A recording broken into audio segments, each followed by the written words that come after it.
The night is dark and full of terrors.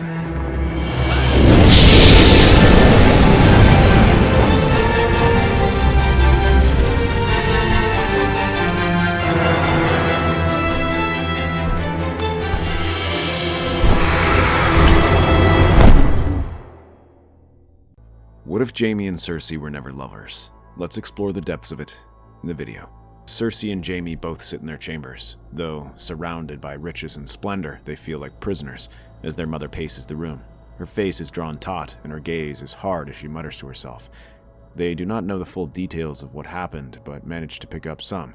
Apparently, one of the servants had spotted them sharing a kiss under Casterly Rock's Godswood, and Lady Joanna now confronts them.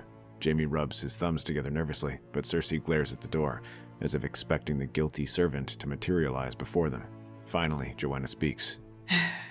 Jaime, please leave. I will speak with you later. Mother, I was the one. Jaime, I will get your side of the story later, but right now I need you to wait in the library while I speak to your sister. Jaime stares at his twin, Cersei's face angry and confused, yet she draws herself up defiantly, even as her brother leaves. When the door shuts behind them, Joanna pinches the bridge of her nose. She does not speak right away. Instead, she lets the silence linger, leaving the only sound being the crackling from a nearby hearth. When Joanna looks at last at her, the lady's voice is strained. Cersei, what you and your brother were doing was wrong, and you should not ever do it again. I will make sure of it. Mother, that isn't fair. Jaime and I love each other. I certainly hope that you two do. I would just prefer if you love each other as brother and sister, not this. What do you think people will say when they hear of this, Cersei? They will say whatever they wish, even if it wasn't true. Isn't that what happened to you? And do you think giving their rumors any truth will help you? Or were you simply so caught up in your carnal lust that you forgot to even consider that? Mother, Enough, Cersei. I did not come here to debate this matter with you. I've come to tell you that you will not be continuing this little experiment of yours any further. I will personally see to it. With that, she turns and strides off, but can feel Cersei's piercing gaze behind her. Joanna tries to ignore it as she shuts the door behind them. Jaime proves easier. While he also protests, she manages to convince him to focus on his training first, and warns that should this ever get out, it would ruin Cersei. That is enough to placate him, at least for now. Still, the Lady of Casterly Rock knows better than to trust her children to keep their word, so she begins making preparations to ensure this will never happen again. Guards are placed outside their rooms, which are now located on opposite ends of Casterly Rock. Joanna has trusted servants watching the two, yet she knows that simply spying on them for the rest of their lives will not be feasible. Her first idea is to simply send Cersei to the Silent Sisters, or become a septa, hopefully one far away. However, such situations raise questions. Tywin will not be keen on losing one of his children, whom he can marry off, and many lords will whisper why Cersei, a girl never known for her piety, will take the cloth. Instead, Joanna turns to marriage. While they cannot be wed just yet, she can begin planning their betrothal. This has Tywin's full support, as he is keen on getting new alliances. She suggests that Cersei marry Oberyn Martell to secure ties with the Dornish, and Jaime to Lysa Tully to secure trade routes with the Riverlands. Lord Tywin fully approves these matches, and, with Joanna's suggestion, sends both children to be fostered in their future spouses' seats to get to know them. This is the last time that Joanna ever sees them, as not long after, she soon finds herself pregnant. What should be a joyous occasion turns tragic, as the woman soon dies after giving birth to her last son, Tyrion. The news devastates Tywin. A part of him is tempted to send for his children and have them return, but he recalls how keen Joanna was on this marriage, even in her final days, so he reluctantly allows them to stay and leaves the betrothals in place. In Riverrun, Jaime is indifferent to the marriage to Lysa. He pays her little attention, instead focusing his eye on the different warriors from the region. Training so close to the Blackfish, one of the greatest warriors of the realm, is what truly captures Jaime's attention. So much so that Edmure jokes that it is his uncle whom Jaime actually loves. Sir Brendan, for his part, is amused by this. While his brother is annoyed that Jaime pays so little attention to his daughter, the Blackfish understands that desire. In the Lannister boy, he sees a kindred spirit, someone who sees himself as a warrior first and foremost, rather than a lord. That is why he surprises everyone when he announces that he shall take Jaime as his squire. The boy can only gape as he hears this, thinking that the Blackfish must resent him. I am not so old that I have forgotten when my brother presented my first bride-to-be. I nearly ran all the way to Essos to join a sellsword company. No, I've gotten a feel of who you are, Lannister. You are a man of the sword first and foremost. I can understand that. Thank you, sir. It is true. This marriage pact was my mother's plan, not mine. Truthfully, I don't want this. I would prefer to remain a knight. I would hope so. It would be strange to learn that you had requested to wed my niece. So if becoming a husband is not your vision of the future, what is? I wish to be a knight. That is all I wanted to do since I could walk. Marriage and becoming a lord, none of that ever interested me. But to serve as a knight, to lead troops into battle and perform heroic deeds, that did. I can relate to that. It is all I ever cared for too, my boy. But tell me this, if this isn't your plan, does that mean you intend to go through with it? Well, it is my father's idea and my mother's dying wish. I cannot go against him. Still, I will treat her gently and courteously. Yes. I am certain of that. Because if I'm not, I'll make sure you don't live to see your knighthood. Though I suppose there is some benefit to being a second son. You have the freedom to choose who you are. My father hates my baby brother, and yet a part of me is envious of him, that he does not constantly have our father's eyes on him. Well, I always say that thoughts like that are when it's best to train. Meanwhile, Cersei's experience in Sunspear is equally unusual for her. She has grown up in the cramped, suffocating watch of her father, yet Dorne is different. Here, the people are freer, more independent, and most of all, she does not feel the same restrictions she has in the Westerlands for being a girl. Under Prince Doran's watch, she is educated alongside his male wards, instructed in history and diplomacy, though the maesters criticize her for being too harsh, proud, or overly confident in matters she does not fully understand. She is never barred from taking part in these lessons. Some of the older women explain that the ideas of women spying, ruling, and, if necessary, seduction are just as natural to them as other forms of politicking. She is even allowed to take up some arms training when her future husband, Oberyn, invites her to spar. She trains with the spear and bow alongside him. For almost half a decade, she trains with him, watching the young man earn his name, the Red Viper. His skill with a spear soon becomes legendary, as Cersei personally sees. Though she never forgets Jaime, or the resentment she feels towards her mother for separating them. In terms of her husband, she must admit that there were far worse choices she could have made. There is something quite dashing about the young prince, and she finds herself actually looking forward to this marriage. However, not everything is peaceful as they grow older. Cersei begins to hear some unsavory rumors about Prince Oberyn and how he beds both men and women. It seems that she isn't the only one who finds him attractive, and the halls of Sunspear fill with such rumors of his amorous activities. At first, the lady dismisses them out of hand, but soon a scandal rocks Dorne as Oberyn is found in bed with Lord Ironwood's paramour. The resulting trial by combat ends with Oberyn's victory, but also whispers of poison. This scandal becomes serious enough that Doran decides to exile his brother from Dorne. However, he privately assures Cersei and Tywin that such a punishment is only temporary. This is little comfort to Cersei, who realizes that these rumors have more truth to them than she thought. She tries to condemn Oberyn, but the other Dornishmen simply laugh it off, and even Prince Doran simply shakes his head and smiles. You will learn that my brother has a nasty habit of finding himself in other beds, and as Prince of Dorne, I am the one who must handle that. Then handle that. Do you think that this is acceptable in any way with his future wife here? I demand that you order him back here immediately. If you are the prince, then surely you can punish him somehow. I can speak to him, but whether he shall heed my warnings or your commands, my lady. Then what kind of prince are you if you cannot control your household? You'd best learn to watch yourself, my lady. This is not the Westerlands. You cannot simply say whatever comes to mind.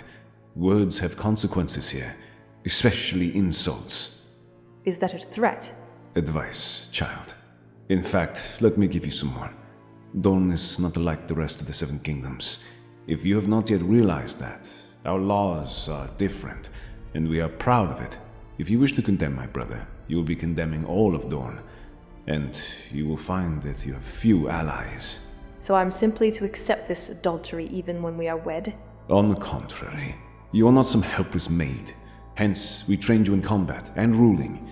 Those come with a price, my dear. We will train you so you will not be helpless. But when the time comes, you should be able to stand on your own 2 feet. We have a saying here. The sun burns all men under its rays, but we do not blame the sun. We make sure it burns our enemies first. With that, Cersei chooses to remain in Dorne, honing her studies and continuing her training. The Red Viper does not forget her, but regularly sends her messages as he travels from Old Town to Lys, and across the disputed lands. Cersei sometimes even travels with him for months at a time, but always returns to Westeros. Years later, when she and Oberyn meet once again in the tourney of Lannisport, she reveals that she already has a child, a bastard born from one of Doran's knights. To her shock, the Red Viper simply laughs, and when he sees the boy, proudly proclaims him as his son. But the peace of the realm does not last for long, as shortly afterward, rebellion begins. It starts after Prince Rhaegar is accused of kidnapping Lyanna Stark, Lord Rickard's daughter. When he and his son Brandon are both executed, Robb, Ned, and Jon Arryn all call their banners for war. To cement their alliance with the Riverlands, Jon Arryn takes Catelyn Tully as his wife, prompting Lord Hoster to declare for them. However, this puts House Lannister in a complicated position, as now they have ties on both sides, since the Martells remain loyal to the crown due to Elia Martell being the prince's wife. Tywin has no love for the Targaryens, but also recognizes that the rebellion's chance of success seems slim, so he instead declares neutrality. However, his children are too involved to simply back down. As soon as the wedding ends, Jaime approaches Jon Arryn and pledges himself to their cause alongside the Blackfish. Robert laughs and welcomes the Lannister boy into their cause, personally knighting him for his aid. Meanwhile, Dorne's situation is more complicated. While they remain loyal to the crown, they have no love for the Mad King, who has repeatedly insulted their people and Lady Elia. Prince Doran only fights because he fears what will happen to his sister if they refuse. Still, they send their spears out just as they were told, while Cersei writes letters to Tywin, urging him to join up with the royalist host. To placate the Dornish, he sends gold to hire sellswords and orders a token force to help guard the Reach from a possible invasion. Meanwhile, Jaime makes a name for himself as one of Robert's most trusted companions. He remains in the Riverlands, rallying their banners and beating back royalist lords who tried to seize Harrenhal for their cause. He personally leads the vanguard in the Battle of the Bells, where he cuts through Jon Connington's blockade of Stonesept, allowing Ned and Jon Arryn to bring their men-at-arms to the battlefield. It is in this battle that Jaime solidifies his reputation as a fierce warrior, despite his young age. However, the greatest challenge arrives in the Trident, when Prince Rhaegar leads a massive army of 40,000 to confront Robert. Though outnumbered, the rebels give battle, and the resulting engagement on the banks of this mighty river is brutal. Jaime helps the Riverlords hold the left flank against a horde of Reachmen, watching as Robert and Rhaegar clash on the banks of the Trident. Finally, after a long-fought battle, the Lords of Storm's End crushes the Dragon Prince's chest and ends the battle. The rest of the army breaks, leaving the rebels holding the field. As soon as Lord Tywin gets word of this, he realizes that it is more than just the battle that was decided, but the whole war. Finally, he stirs himself from Casterly Rock and marches out with a large host to King's Landing. When he arrives, he claims he is there to pledge his swords to the Mad King, who promptly lets him in. However, as the last knight crosses the gates, they quickly turn their swords upon the defenders. They realize too late that Tywin had deceived them. He watches their efforts from the rearguard. Though he appears focused solely on the battle, his fingers grip the reins tightly, more tense than he lets on. While this might mark him as a rebel, his position is still vulnerable due to Cersei being amongst the Dornish. One wrong move and they will have their head. He is sure of that. Prince Oberyn has been known to use poison and other deceptions to get his wish. He must ensure that they have no reason to kill her. He orders that Elia Martell and her children be kept safe, as his men surge forward towards the Red Keep. The few defenders fall back, breaking under the Lannister army, which has remained virtually untouched by the war. They advance forward and are about to batter down the gates when the ground rumbles beneath them. Royalists and rebels alike all looked around in surprise, wondering if it was an earthquake. They glance nervously, the fighting stalling just as an explosion rips through the earth beneath them and consumes them.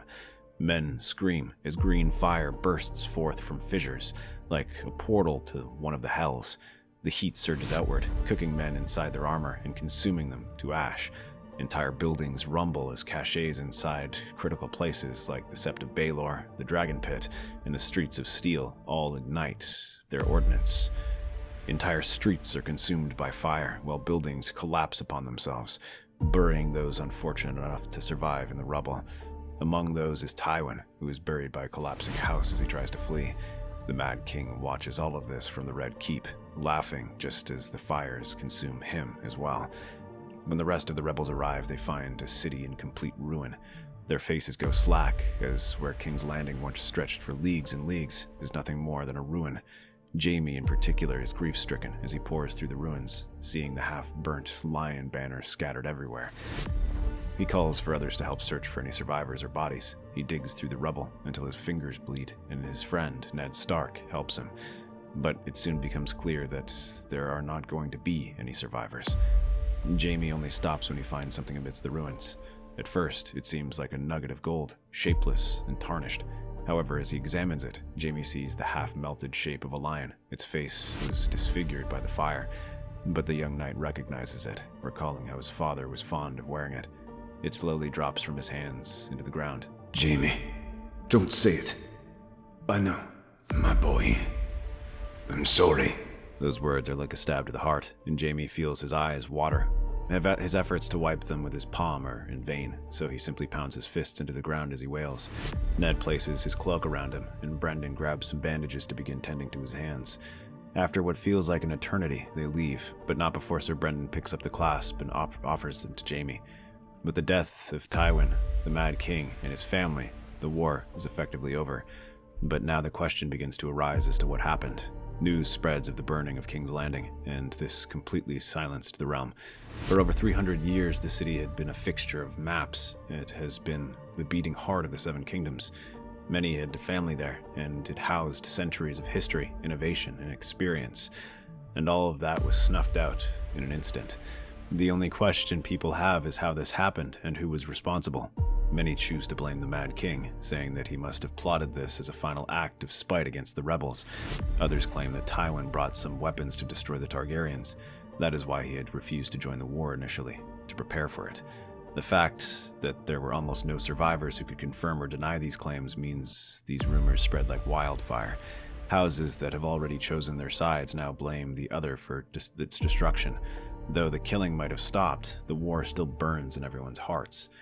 But without a king or capital, someone must rule, and Robert decides to seize this chance to declare himself king. He claims himself the Storm King and decides to make his capital in Storm's End. Among those are the Dornish, who mourn the loss of their lady and her children.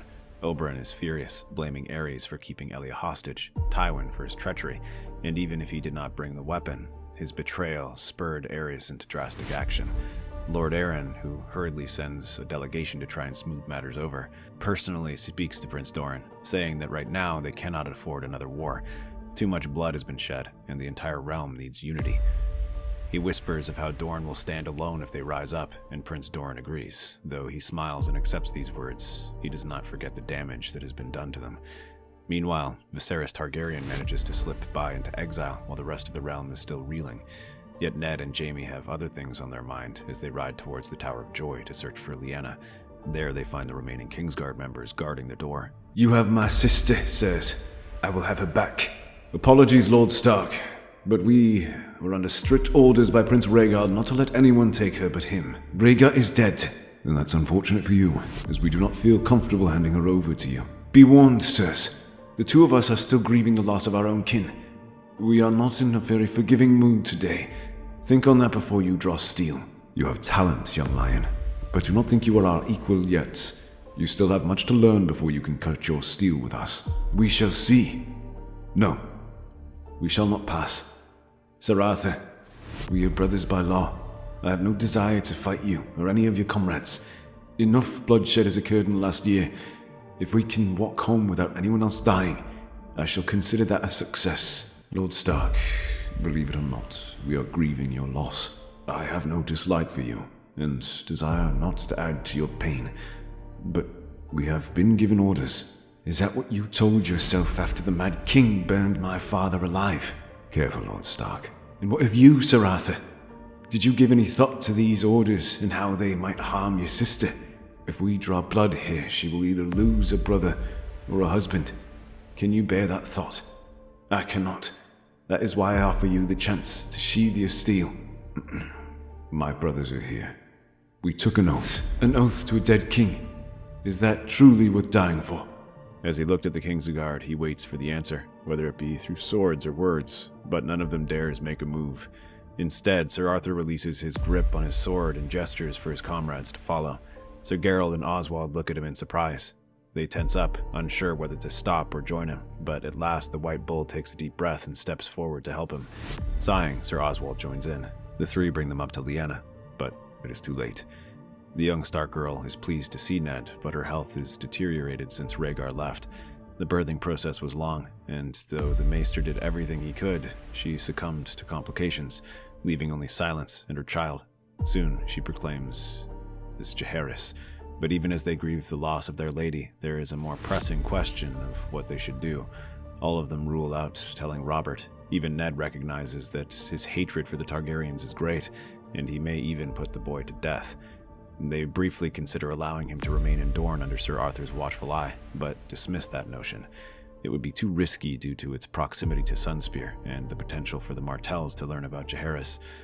Jaime offers to take the boy as his squire, just as the Blackfish did for him, but that is also dismissed. Though Ned trusts him, he does not trust Lysa, who might be too unstable and reveal everything, whether intentionally or not. This leaves the only option of sending Jaehaerys north to be raised by Ned.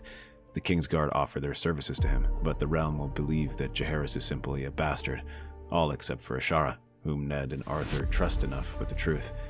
In the aftermath of the destruction of King's Landing, Robert begins his rule in Storm's End, creating a town for him to rule and marry Lady Mina Tyrell under the suggestion of Mace to secure their support. As the wedding takes place, countless lords and ladies from across the Seven Kingdoms all arrive to observe the wedding. Even the Dornish make an appearance as Oberyn and Cersei watch the festivities. Soon, Storm's End glides the half-built towers and wharfs below an orange firelight. Where once only sea spray and seagulls ruled, there now stands the beating heart of a kingdom rising from the ashes. Storm's End hums with life. Smith hammers in the forges, the smell of tar and salt fills the air, as a small army of carpenters work on the new town. On the ramparts, flags of the crowned stag flutter against the wind. King Robert Baratheon watches it all from his balcony. Look at it, Mina. When I first set foot here, there wasn't a damn tavern for leagues. Now, my own city, rising faster than a drunk after a whore's slap. I'd say your taverns are rising faster than your walls, my king. What shall you do if pirates decide to attack? Well, isn't it obvious? Get them to drink and then smash their heads in while they're drunk. Robert throws his head back. He smells of wine and salt, and she doesn't mind. She loves his chaos, his life. Her brother had warned her that Robert would be too much to deal with, and yet she found she was quite fond of him. She certainly had no shortage of stories to gossip about with her friends. When he goes hunting, she rides beside him. When he drinks, she drinks half as much and laughs twice as loud. Although Robert still holds Lyanna in his heart, he soon learns that his wife might not be able to fill it, but she can at least make him forget about it. Soon enough, a son is born to them, Prince Lionel Baratheon. He has Robert's clear eyes and dark hair, but Mina's soft features and graceful body. He grows up amidst the construction of Stormtown, a place Robert promises he will soon rule. Because of that, he develops a fascination with it from a young age. Every day he has Mina take him walking through the construction yards, studying ships and admiring the structures. As he grows older, this love translates to a love of warfare. While he lacks his father's strength, he has Robert's mind for war. Tactics are like a game to him, allowing him to challenge even some of his maesters in games of strategy.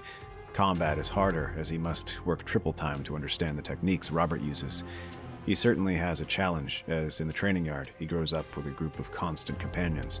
Among them is Jon Arryn, already testing the edge of a wildling spear against a dummy with a bearskin cloak fluttering behind him. Barely older than Lionel, Jason moves like the wind. Quick, feral, unleashing a flurry of wild stabs that gut the dummy. He grins and flexes his hands, which are roughened from the climb of the Vale's cliffs. Even here in Stormtown, the boy seems to have a need to climb, preferring to scale through windows rather than using stairs, and explores the construction sites, much to Robert's amusement and Jon Arryn's chagrin. The Lord of the Vale worries that his son has heard so many stories of wildlings and mountain clans, he fears he will become one. Despite that, Jason remains gentle towards his younger siblings. Then there are the Western companions, Alexandra and Paul Lannister, both golden-haired and loud as summer. Alex is built like a young bull.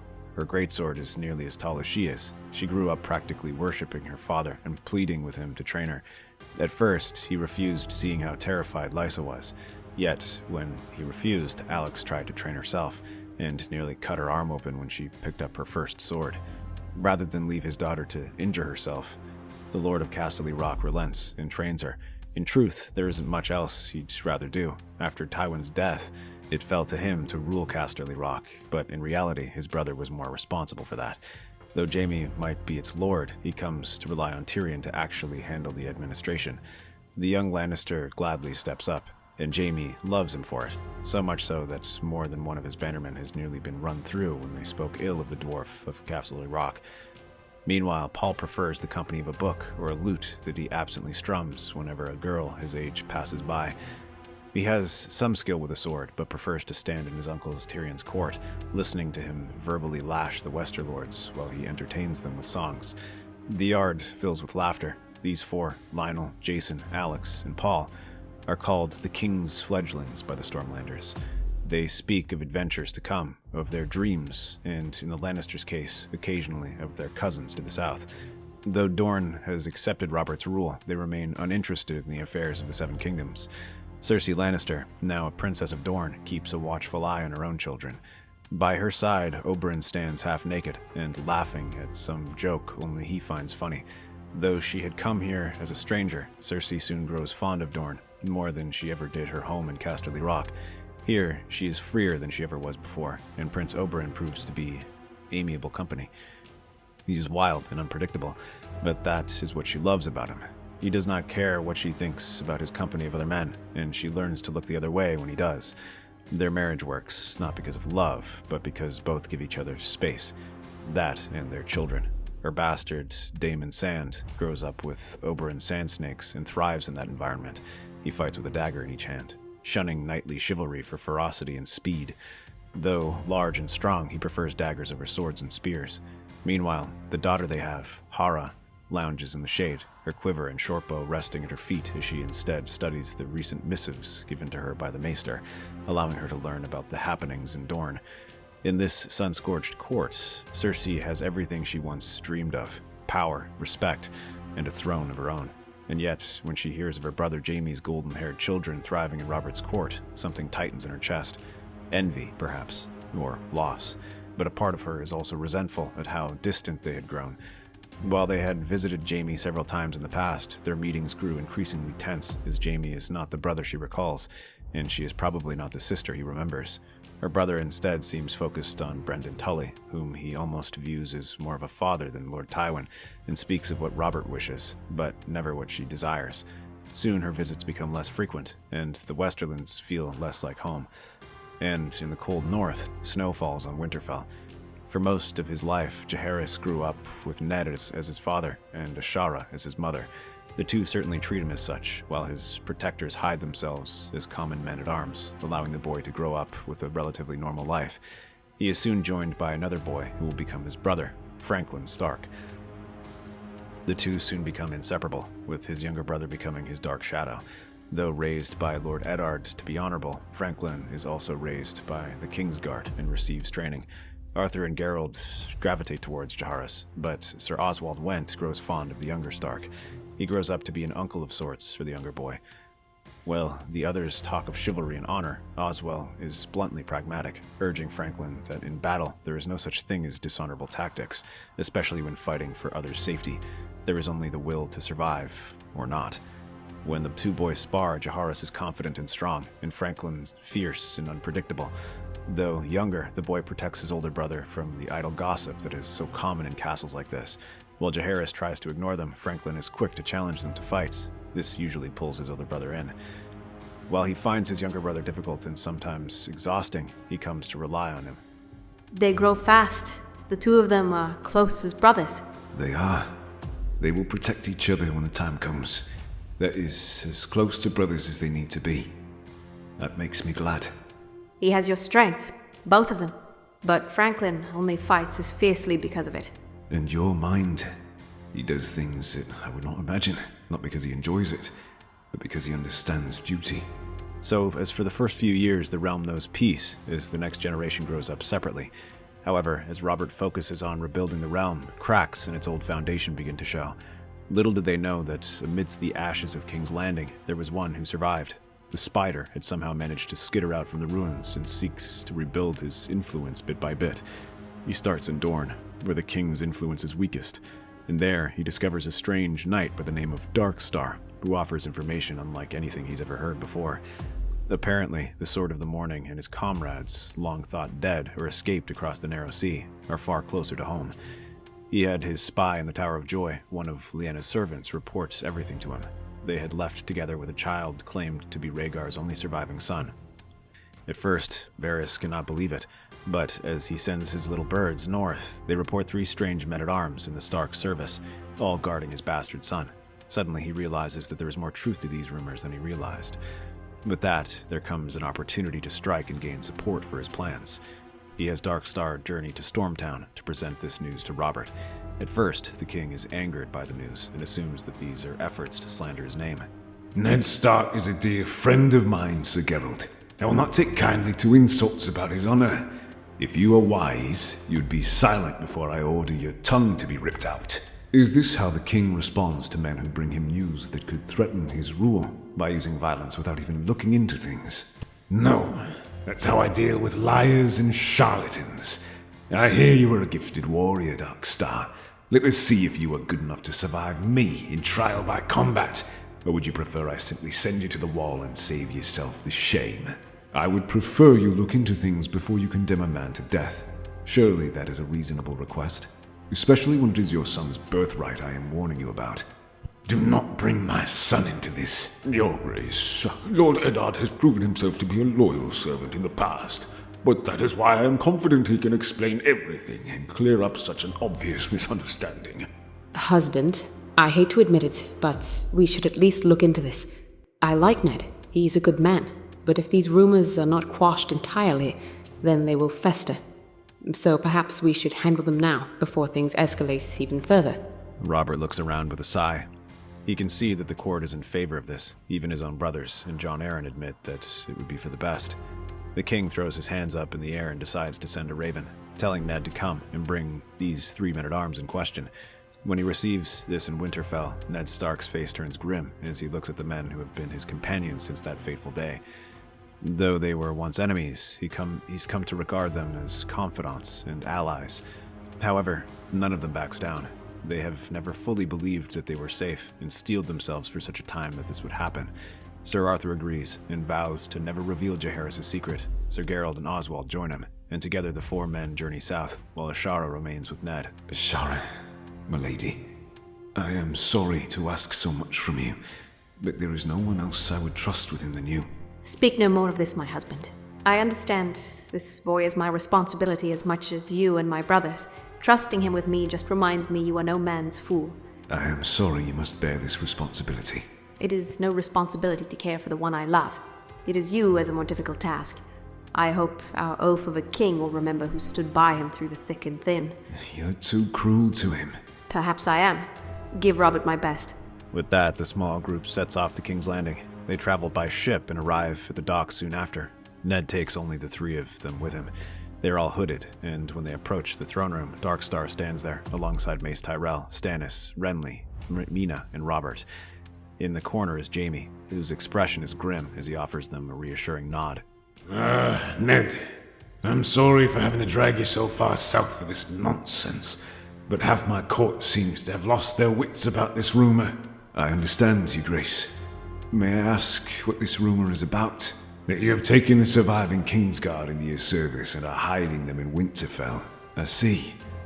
And why would I do that? Exactly. That is for you to answer. The court has many questions. Now, I assume the Honorable Lord Eddard brought the men in question. I have. He gestures for the 3 behind him, and they all lower their hoods and reveal the grizzled faces of three Kingsguard, the men whom the court had sung about during the days of the Mad King, the men who had chiseled their names into legend. Although they are older, grizzled, and wary, there is no mistaking them. Mina places a hand over her mouth while Stannis' eyes narrow and Robert's eyes darken. He leans forward on his throne and sweeps across them. So it is true. Why in the 7 hells would you keep them with you? That fault is ours, Your Grace. When Lord Stark confronted us during the Tower of Joy, he convinced us to lay down our weapons. However, we were lost and purposeless after the death of Prince Rhaegar. It is why he offered us a position in his personal guard. It is true. I did not think that it would cause such a big issue, Your Grace. After all, you allowed Sir Barristan into your Kingsguard, and these men said they were not keen on serving a new king. Those situations are not the same, Lord Stark. Sir Barristan bent the knee and swore fealty to King Robert. He gave the same oath that he gave the Mad King. And as we said, we were not keen on serving a new king after we allowed... Save the dramatics, cousin. You may not have joined the Kingsguard, but you still would have needed to swear an oath to fealty to receive your pardon, which, as it happens, they have not. That is correct. If these men are truly loyal servants of the crown, then let them cast aside their old allegiances and let them pledge their sword to the new king. Your Grace, I served as Lord Commander of the Kingsguard. Those words are words for life. I cannot cast them aside the moment they no longer suit me. Your king is dead, Sir Hightower, as is your prince. I ask you to remember that and bend the knee. No, Your Grace. Then it is treason. If you refuse to acknowledge my brother as king, you are therefore a rebel and a traitor. Have these men arrested. And have Ned Stark arrested as well, for harboring these traitors. Hang on now. I did not say that, Ned. I don't know what's going on here, but it seems like things are not going your way. I do know you are not a traitor, so I'm giving you a chance to denounce these three. Do that, and I will allow you to return home. Your Grace, I cannot do that. I have given these men my solemn oath to protect them. Therefore, I cannot abandon them. Then perhaps you may answer more questions. I was told you did not just leave with 3 new knights. You also left the Tower of Joy with a newborn. Will you please tell us whose child that is? Or do you deny that as well? Ned, whose child was that? Seven Hells who? It was Lyanna's, Robert. Lyanna? Hang on. Are you telling me that Lyanna and Rhaegar fucking Targaryen spawn? And this is precisely why she didn't want you to know. She feared you would not take it well. Take it well? Ned, that boy is a threat to my crown. And you were keeping these men as what? His bodyguards? Hell, they probably guarded Rhaegar as he took her. Watch your tongue, usurper. Say that with steel in your hands. Be quiet, sir. Robert, please. Jaehaerys is a child. He is no threat to your claim. It is why I kept him away from the south, so no one would know of him and try to use him like that. And you decided to keep it from me, from the crown. Do you not think that I could help? All the while, you keep these traitors close by. Robert looks at his friend, and there is hurt in his eyes. Betrayal was written on his face as he looked at Ned, who avoided his gaze. He glances towards the 3 knights, all tall and defiant, serving as a reminder of an age long past. He wants to trust his friend, to tell everyone that this was nothing and everyone is being paranoid, and yet he cannot do that. He cannot say that in his heart of hearts without lying to himself. Closing his eyes and clenching the armrest of his throne until his finger begins to bleed, Robert calls for their arrest. He will give them a chance to swear allegiance to him, but if they do not, he will have them sent to the wall. He also decrees that the boy must be brought to him, out of respect for Lyanna's memory. He will keep Jaehaerys as a hostage, but the Kingsguard are no longer to have access to them. These terms are unacceptable and they refuse. Soon, they find themselves locked within the dungeons, while Robert is forced to take action. Jon barely restrains him and convinces him that the prince is more valuable alive.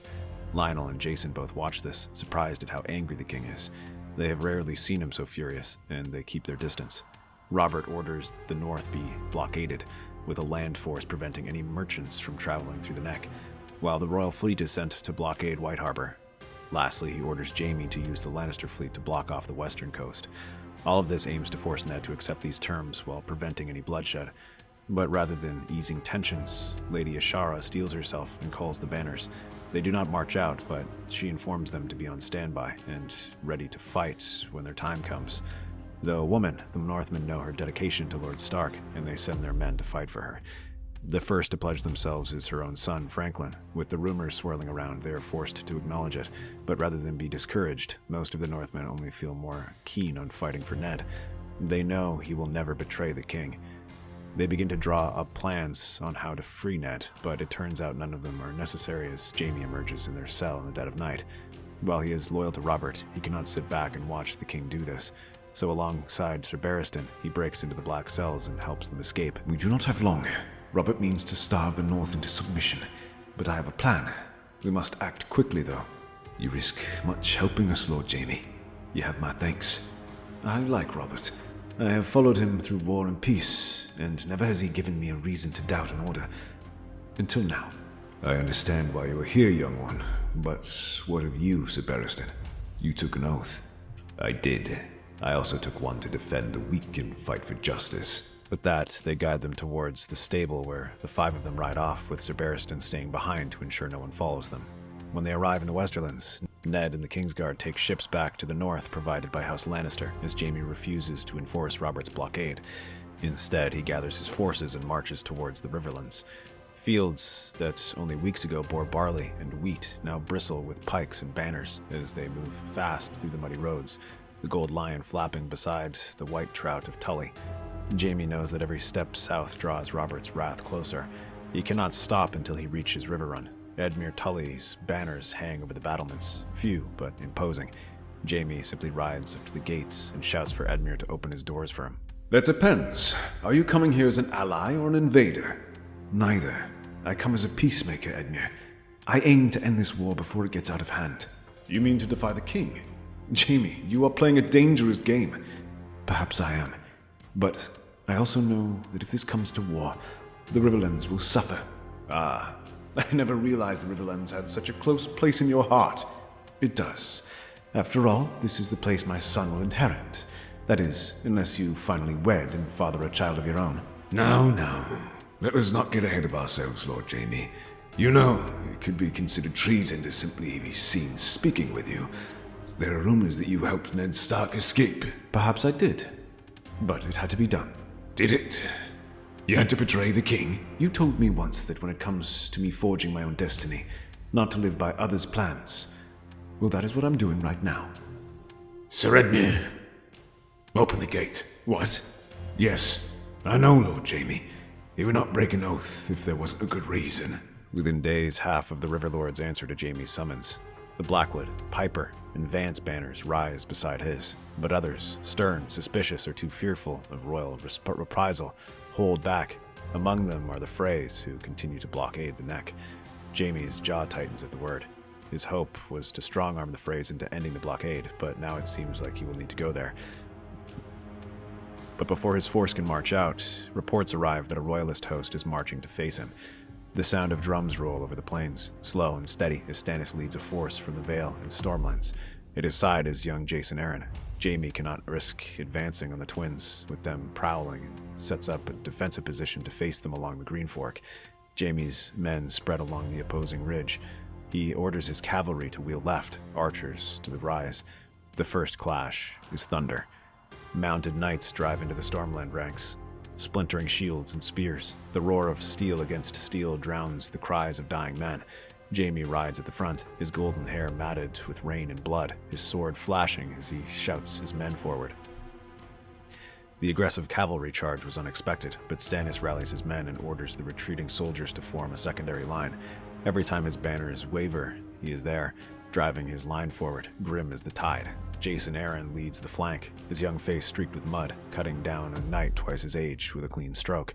The battle rages for hours. The air grows thick with smoke and screams, and the Riverland's soil drinks deep of blood. This allows him to retreat in good order and move east to the Green Fork. However, this initial clash does not bring an end to the fighting, as Stannis continues to harass them, with Jason leading these attacks. To counter them, Jaime places the Blackfish in charge and has him fight defensively while he launches raids across the river to keep them from concentrating their defenses. For once, Jaime meets his match, as the Blackfish proves to be an equally adept commander, holding his own and never rising to the bait. Each time the Royalist army presses forward, the Blackfish beats them back. This success is fleeting, as he cannot hold them back forever, and more Riverlords declare for Robert and rally to his side. But it doesn't matter, as they hold them back long enough for the Northmen to begin advancing down the neck. And with Jaime's host down south, the Freys find themselves suddenly less willing to hold the twins. Edmure appears from the rear with a smaller force, threatening them from behind and forcing them to finally yield and allow the Starks to advance south. From the tree line, banners of the direwolf appear. Jaime seizes the moment, rallying his men and driving the enemy from the riverbank. However, Stannis manages to retreat in good order. While battle rages in the Riverlands, Jason Aaron slips away with a portion of his army. Hundreds of knights, but also mountain clansmen he has won over in his many campaigns in the high peaks of the Mountains of the Moon. By the time word of the Green Fork reaches them, Jason has already crossed into the Westerlands.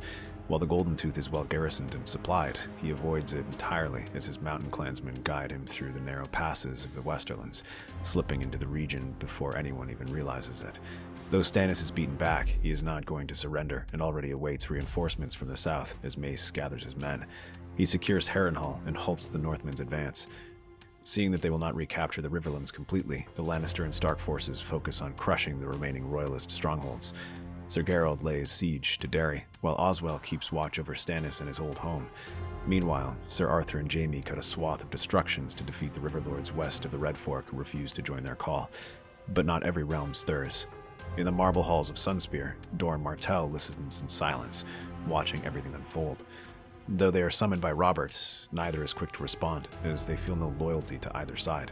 Not even Cersei's old ties to Jaime are enough to convince her to join. Instead, they remain on the sidelines, watching and waiting. But while the war looms, Jaime decides to approach them, leaving the war to be handled by the recently arrived Ned Stark. He instead takes a ship from Seaguard to Sunspear, where he is greeted with cool unease. Cersei waits for him on the balcony beside Oberyn Martell. She's dressed in deep red silk, her expression unreadable. When Jaime kneels, she does not move. Get up. My brother is no beggar, even if you come here begging. Robert has called his lords to war, and yet you are the only ones who have not yet answered. You and Balon Greyjoy, whom I suspect is simply waiting for the chance to bugger both sides. The realm seems to burn well enough without us. You both know the cost of doing nothing. This war is tearing the realm apart, but whoever survives will remember that. What would you have us do? March for you? For Robert's enemy? For the Northmen? Dorne has marched before. We marched for the Mad King and paid for it dearly. Not just in men, but also in Elia Martell and her children, my aunt and cousins. There was Lewin Martell, whom the singers sing of as a knight, but he was a hostage. Why should we march out again? What do we have to gain? You are getting a chance to shape the future instead of being shaped by it. Are you saying that Dorne is at the mercy of others, even as you come here asking for soldiers? Not at the mercy, but so far, all it has done is react to the world around it. Now you have a chance to decide for yourself. To decide who rules. To decide who is right and who is wrong. Doesn't that count for something? For a long moment, only the cicadas answer. Then Oberyn's mouth curves into a dangerous smile. When he leaves Sunspear, he leaves with the promise that the Viper shall strike. In the Riverlands, the war continues to rage, as the disappearance of Jaime does little to stem the tide. On one bank of the Red Fork, Ashara Stark rides with the Northman host, her black hair streaming behind her like a banner of its own. Her son, Franklin, rides beside her, his sword stained, his eyes grim. When Stannis tries to force a crossing in the Ruby Fjord, Ashara personally takes command of the troops alongside Roose Bolton. Her presence steadies the troops and keeps them back. Meanwhile, in the south, Franklin burns down several villages that make up a critical supply junction for them.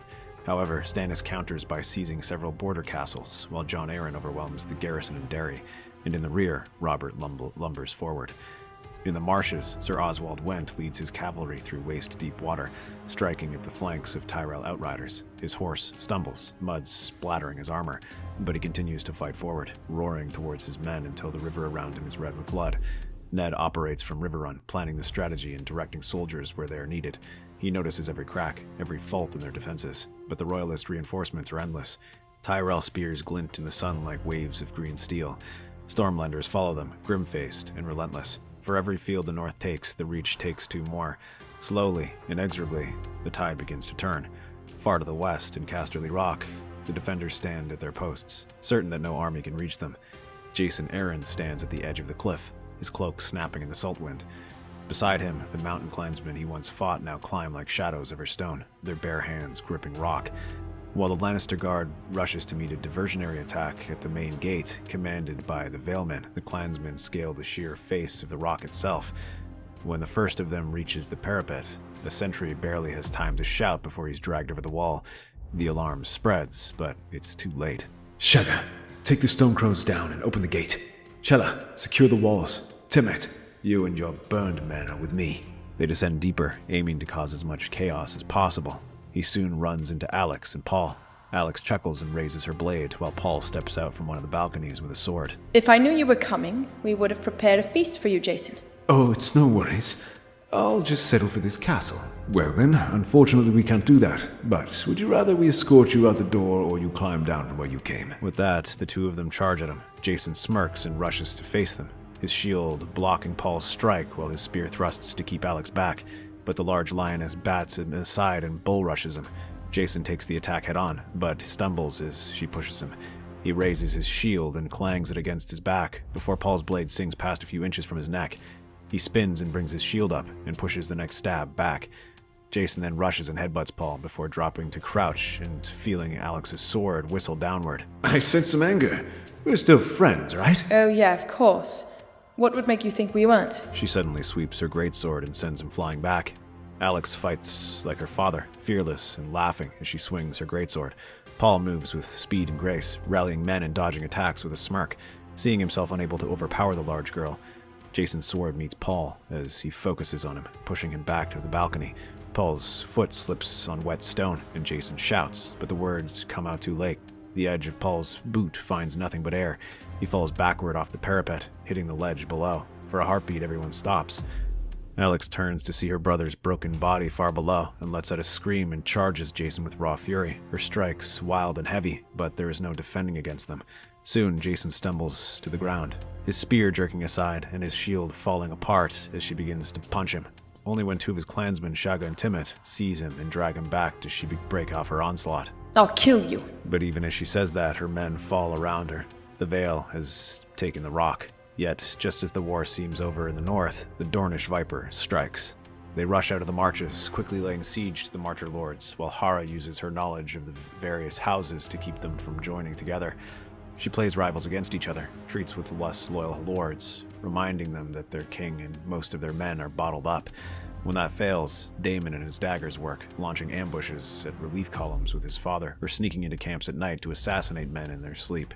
But the bulk of the army continues their advance to Stormtown, the proud port below Storm's End, and Robert's Jewel, and the Dornish come for it. Ships with crimson sails appear on the horizon at dawn, their hulls low and narrow, cutting through the waves. Renly watches the army arrive and takes stock of their own men. They have a city watch and a small garrison, but not much else. We are not in a position to challenge them, even with our defenses. I hope you are not suggesting we simply surrender. I'm not. But I am hoping you have some clever strategy in mind. No, just one very stupid and foolhardy one. You really are Robert's son. The bells of Stormtown toll like thunder. From the seawalls, the watchmen cry out and people assemble in the square. In the courtyard below the keep, armor clatters and boots stomp against the stone as men rush to form ranks. Prince Lionel Baratheon stands before them, rain streaking through his dark hair, the golden antlers of his helm tucked under one arm. He looks barely older than a squire, yet there is something in his eyes. You hear that storm out there? That's no curse. That's home. That's what it means to be Stormborn. The Dornish come with fire and spears, thinking to break us. They think we'll hide behind these walls and pray for the gods for mercy. But that will not happen so long as I am leading you. He tries to sound like his father, raising his sword up, but he can see the uncertainty in his men's eyes. They do not seem too keen on following him. A few mutter uncertainty, while Renly frowns and shakes his head. All you're doing is reminding them of the king not being here. Then let me try something else. Look at your homes, your wives, your children, your friends. All of them are behind these walls. You think the Dornish care for them? I know you are frightened. Gods, I am too. But for the first time in my life, I may have to be ready for this. Ready to be the one who's leading from the front. I have to come into my own. I have to come into my throne. I have to take charge and defend my only home. And although I kind of feel unsteady now, I need to be ready for this. Because right now we need a leader. And it seems to me that destiny has picked me to be that, if you'll permit me. So, who's with me? The garrison roars back, a thunderclap of voices. Swords flash in the gray light, shields thump against breastplates. Renly claps alongside him, and smiles, helping Lionel pull his helmet on. To your posts! For Stormtown! For the Storm King! The battle begins before the bells can sound. Dornish skirmishers pour ashore, their spears glinting in the rain. The Stormlanders meet them first with arrows that rain down from their fearsome longblows. Soon, the shore is filled with fallen Dornishmen. Lionel joins them, halting their advance as the army comes from the south. When anyone gets close, they find militias with short swords and spears stabbing at them. Barricades begin to rise as Renly directs the civilians to throw whatever they can on the ground. They need it, as the walls of Stormtown are new and the harbor defenses are thin. By nightfall, fire spreads through the docks. Oberyn himself leads the assault, his spear striking down the gate captain, but Renly barely manages to recapture it. For 3 days, they batter Stormtown, finding unexpected resistance as the prince travels from wall to wall, inspiring the defenders and fighting with what skill he has. Renly is there too, his ready smile ensuring that people recall the Baratheons fight with them. Seeing that brute strength is failing, the battle settles into a siege. Oberyn sees the defenses growing stronger and stronger every day, while Hara tries to use diplomacy to distract and dissuade the Stormlords. Seeing how well Stormtown is holding its own, they begin to reconsider this and make preparations to send aid. However, seeing this, Oberyn decides to order his children to attack. He concentrates his attack on the land wall, ordering a full-scale attack, seemingly like he is committing everything to an attack. But one space they do not strike is an area that was already damaged the day before. Here, Daemon leads the attack with the Sand Snakes. They slip through the shadows as the few guards there do not see them and spot the place the Red Viper spoke about, a section where the walls were starting to give, creating a gap large enough to sneak in. They rush the southern gate, where a small cluster of men is waiting. They storm inside and begin setting fire to buildings. As the defenders are focused on beating the Dornishmen back, their eyes widen as they see their homes starting to go up in flames. Suddenly, a man rushes back down to check on his family, and this creates a chain reaction as more and more men fall back. Lionel tries desperately to rally them, but their fear for their families overcomes their loyalty. Renly sees this and grabs his nephew and retreats with whoever they can back to Storm's End. From the wall of their castle, he watches the flames devour his father's capital. He does not weep, only grips the parapet until his knuckles bleed. Robert hears of this a few weeks later from a breathless messenger. The man admits he has no idea whether or not Lionel survived. The whole tent goes silent before the king roars and kicks his chair, knocking it over as he bellows, promising to kill the Martells for this. But before he can destroy his tent further, another man approaches and announces that the knight is going on the attack. Robert can barely believe what he hears, so the messenger repeats his report. Jaime Lannister is attacking, yet it doesn't make any sense. He should not be able to move his entire army here so quickly, not without attracting attention. However, the man explains that Jaime didn't bring his whole army. From the looks of it, he only brought his sweetest riders, about 2,000 men, all mounted. Still, that is a surprise. Does that fool have a death wish or something? We outnumber 6-1. Is he expecting that a surprise would be enough to turn the tide? Don't be foolish, brother. Lord Jaime is too smart to believe he can defeat us with such basic attacks. He's not fighting to win, no. He's only out for blood today. And I'm damn well the same. All troops, prepare for battle. Please do not tell me you mean to engage him in a duel. All right then, I won't tell you. There our fearless king goes again, putting his life in danger and leaving us to make sure we don't lose our sovereign. You heard him. Men in the first rank form a spear wall. Archers, to the flanks. Knights, prepare a counter-charge. He shall be on us in a few minutes at most. As the army scrambles to get into position, Robert rides at the second line of his army, fronted by a spear wall being hastily assembled. Just beyond, he can see the massive dust cloud that signals Jaime's approach. Robert spits and slips his helmet on. Gripping his hammer tightly, he hears the trumpets blaring and the cries of men. Suddenly, a golden-armored figure slips from the clouds, waving his sword up high. Next to him are Sir Oswald and Geralt.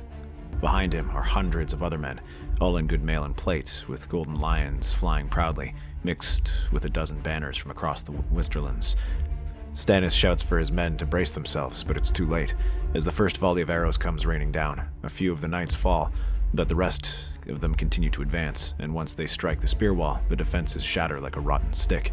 They had not had time to fully form and brace themselves, and Jaime is quick to take advantage of this, throwing aside these enemy warriors.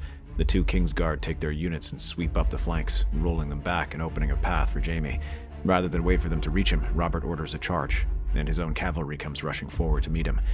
With his own cry, Robert roars and swings his hammer in a wide arc, which throws aside the first two knights that reach him. The third man, Sir Jaime, intercepts this blow and turns it aside. The two circle the other, and their warriors explode into combat around him, axes raising and falling, and spears thrusting. Yet neither king nor knight pays them any heed.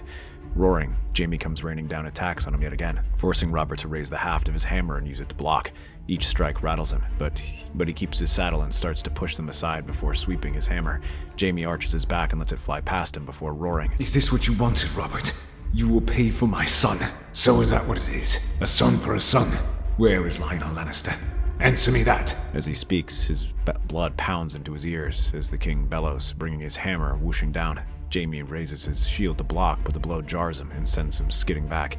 He can sense the power in Robert's attack, the pure fury that fuels him. But instead of retreating, he digs his heels into his horse and comes at him again. His own rage lends him strength, allowing him to rush at the king again and again, raining quick slashes against his armor before smashing the pommel of his blade against Robert's chest. The king grunts in pain, but Jaime is moving aside. Your son is alive as well. I do not intend to harm my nephew, but because of your war, Paul will spend the rest of his days as a cripple. Better a cripple than a traitor like his father. The words are filled with venom, and the two men clash. When sword and hammer meet, it echoes across the battlefield, and yet neither man gives ground. They pull back, breathing heavily. I don't want to hurt him, Jaime, but he sided with a traitor instead of his friend, just like you. You speak of Jaehaerys as if he plotted to steal your crown. He was a boy who just wanted to live his life, and now you spit upon Lyanna's memory by treating him like this. Or have you forgotten he is as much her son as Rhaegar's? That gives Robert pause. He stares up at the knight in surprise, the words struggling to form on his lips, but he cannot think of a retort, of anything that will justify what is going on. However, Jaime isn't interested in that and drives his sword forward. Robert's instincts kick in and save him from the attack. He twists his hammer and uses the haft to redirect the attack, pushing it towards his right and slamming the butt into Lord of Casterly Rock. This knocks the air out of Jaime, who stares at Robert furious. In that moment, they are not king and lord, warrior and knight, or even two friends. They are simply two fathers looking to punish those who hurt their sons. But despite Jaime's bravado, the battle around him is not going well. Though he had shock and momentum to carry him forward, that wears off, especially with Stannis' careful organization. While front buckles and struggles to hold back the cavalry, he carefully rallies his own forces and moves them to the flanks. Archers and more men-at-arms continue to pour in, whittling down Jaime's army until less than half remain. When that happens, it becomes clear that he cannot realistically win. He cannot even defeat King Robert, and his men urge him to retreat.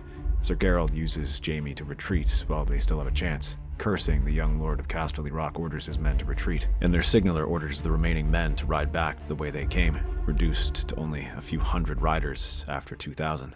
However, Robert is in no position to chase after him, as his own forces were battered, and they struggle to reform their lines.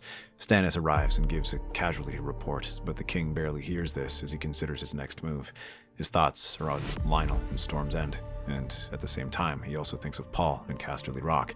He might not admit it, but Robert was shaken up by the news of his injury. The boy was practically a second son to him. He had served dutifully in court and always brightened up the capital.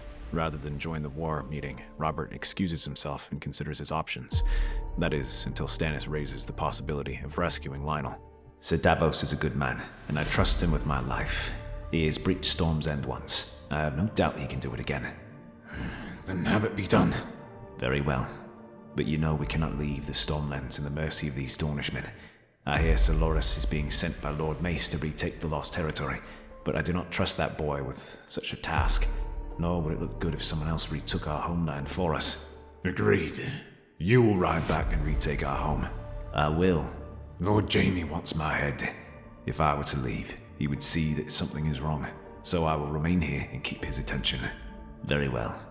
Later that night, 6,000 men leave with Stannis as they move southwards towards the Reach, where Robert intends to gather more levies as he marches. Robert remains in Harrenhal and plans the next offensive to hopefully break the rebel lords. Meanwhile, in Storm's End, Lionel watches as the last of the Baratheon banners in Stormtown are torn down and replaced with the sun and spear of House Martell and the gold lion of House Lannister. His fingers dig into the crenellations as he watches them, and in the front of that, the Dornish army assembles outside the castle, setting up trebuchets, ladders, and siege towers. The whole night is spent listening to the steady clang of hammers, the cries of overseers barking orders, and the shouts of the Dornishmen. You know, staring at them won't make things go away. No, but those Dornishmen, they didn't breach the gates. They snuck inside. and I have no idea how they managed to do that. Was it to stop them from doing that again? Because Storm's End has withstood sieges for thousands of years, and has never fallen to anyone, whether it be by storm or deception. A few Dornishmen aren't going to change that. Renly places his hand on his shoulder and walks off, leaving Lionel to watch as the siege towers rise. But the next day, an assault doesn't come. Instead, a messenger rides forth, a young girl little older than Lionel. Prince Lionel, I am here to speak on behalf of the houses Martell and Lannister regarding your current situation. It is rare for my father to be taken off guard, but your defense of your home was exceptionally gallant, and he gives you his commendations. However, you must realize your situation is hopeless. You lost your best men defending your town, and the nearest army is 1,000 leagues away. You speak well, Princess, but I think your time is better spent than telling me things I already know. No doubt your father has sent you here because he wishes to negotiate. How perceptive. I like that, Your Grace. Yes, my parents sent me to negotiate terms. It's rather early to be talking about terms of surrender. On the contrary, these aren't terms for surrender, rather terms for peace. You see, they see no reason for our people to war with one another. There is no reason we cannot share the Iron Throne. You may marry me. We can rule together as king and queen. That proposal is enough to give Lionel pause. He blinks at the Dornish woman in shock, yet he senses no deception. In truth, it was something Cersei and Oberyn had cooked up. Jaime's plan was simply to capture the prince and force Robert to come to terms. But they thought about what he had said, about having a place in the future, and they decided that they could start by taking control of the Iron Throne. It would give their position a massive boost, and would allow them to finally push reforms and increase their influence in court, even overshadowing the Tyrells, who had long dominated and wished to push both houses out. When she continues to go on about the possibilities of this alliance and what it might offer, she ends with it being able to at last bring this war to an end. The way she speaks, there is something compelling about it. The future she offers. Lionel considers it, his mouth opening as he nearly says yes, but even so, his mind is working to consider the actual possibilities of that plan. And then he shakes his head. That is a very generous offer, Princess. But unfortunately, it is not one I can accept, as I must consider the future of my kingdom. I can only serve them if I can select the bride best suited for me. I see. Well, that is unfortunate. But I suppose you can have your pick of brides from your dungeon cell. She offers him one final, rueful smile before turning and marching off in a swirl of gold and orange. Soon enough, the bombardment begins. It starts off as probing attacks, but they grow in intensity with each passing day. Lionel waves his sword and urges his men to stand firm, to help him. Mina also goes around the walls, praising the defenders for their bravery and helping tend to the wounded. Meanwhile, Renly personally leads the garrison in beating back the repeated assaults. 3 nights later, under a moonless sky, a lone ship waits in the hidden cove beneath the cliffs, its sails furled, its captain silent. Davos Seaworth creeps through the Dornish ships and enters through the same hidden doorway he used to bring food to Storm's End so many years ago. Your Grace, the tide favors us. The Dornish won't see a shadow if we leave now. Mina takes her son's hand. Behind them, Renly lingers on the rocks, looking back toward the fortress. He had given them orders to surrender in the morning once they were clear. They set sail before dawn, the sea black and cold beneath the storm clouds. For a few brief hours, it seems they've escaped, but slowly the winds begin to change, reducing their speed as several sleek Dornish trading ships arrive. Davos sees them and curves. He tries to take evasive action, but it is no good. The first volley of flaming arrows slams into the deck. Davos shouts for water, but as the crew works to pull them out, the Dornishmen surround them. From the lead ship, Daemon Sand stands at the prow, daggers in hand as he leaps aboard, cutting down the first men before he can even react. He shouts for his crew to follow as he twirls the knives and rushes along the deck, followed by several more raiders. Renly and the crew hurry to repel these boarders, while Lionel seizes a sword and shield. He manages to cut down the first 2 corsairs who come to him, but Daemon slashes past his bodyguard and offers a mocking bow.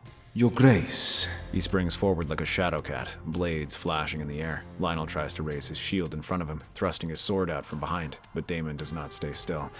His daggers plunge through his defenses and stab at his hand. Lionel gives ground and tries to bash his shield against him, but Daemon slides past this attack and cuts the prince at his arm. Cursing, he sweeps his sword back, but the Dornishman is moving low and knocks the prince off his feet. Mina shouts for her son, but rough hands seize her. Renly struggles and is struck down with a blow to the head. Soon, they and the rest of their crew are surrounded and captured as more Dornish ships arrive. The corsairs turn their prows south, bearing the royal captives back toward Sunspear. By the time Stannis Baratheon's column reaches Stormtown, the battle is still ongoing as they fight from street to street, driving the invaders back. Sellswords and Dornishmen tried to form up and meet this assault, but in the end, they retreat south, abandoning their gains in the Stormlands. It doesn't matter though, as they have already gotten the prize of all prizes. When Stannis hears the name Daemon Sand, his face hardens like stone. He orders the royal fleet to blockade Dorne. The Dornish army under Oberyn and Cersei retreat in good order, harried all the way to the Boneway, but never broken. News of the capture reaches Robert Baratheon as he camps near Harrenhal. The message is read aloud before the court, but by the time their maester finishes, Robert's fist has shattered the wine cup he was holding. Enough! I will not sit while vipers steal my blood. The Lannisters have lost their seat. I will make sure their names are lost to time.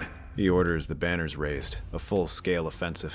The target, Riverrun, the last major stronghold of the Loyalist cause, and then an attack straight into the Westerlands.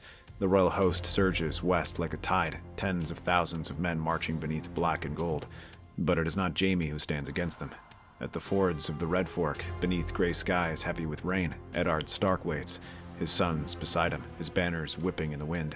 Franklin leads the vanguard. Jaehaerys stands silent at his father's side. The Northmen hold the crossing, their shields locked, their pikes braced. The river's current swirls with the bodies of men and horses alike. Robert drives them again and again, his hammer rising and falling in the rain, his voice booming over the thunder. Every blow drives the rebels backward. Every step costs him blood. Day by day, he pushes deeper into the Riverlands. Fields that once fed the realm now burn behind him. Far to the north, the Night's Watch remains aloof from this conflict, having its own concerns with the strange developments happening north of the Wall. They have been trying to understand the situation there and sent men to investigate under the command of Benjen Stark. Unfortunately, the results of that were not what they had hoped. Instead of finding answers, they only find bodies, as several of Benjen's men were found dead in the haunted forest. Jair curses his luck and has them pull back to the castle in order to give them a proper burial, but his mind is already focusing on figuring out what is happening. There is something happening, something far worse than wildlings, and he does not like it one bit. In the morning, he hopes to draw up plans for a larger expedition, this time with hundreds of men. The old bear intends to announce it before the Night's Watch after the funeral of these men. However, he never gets that chance, as while he sleeps, those corpses that lie in spare cells begin to rise up again. Their eyes open, revealing icy blue orbs that glow unnaturally. They enter the old bear's chamber, and before he can wake up, they wrap their claws around his throat and begin to squeeze. His body goes still. The whites waste no time and continue their rampage. They start to wander along the castles, murdering sentries and breaking into other chambers. They focus on the officers. Soon enough, word begins to spread of this attack, and the remaining Night's Watch men realize what is going on.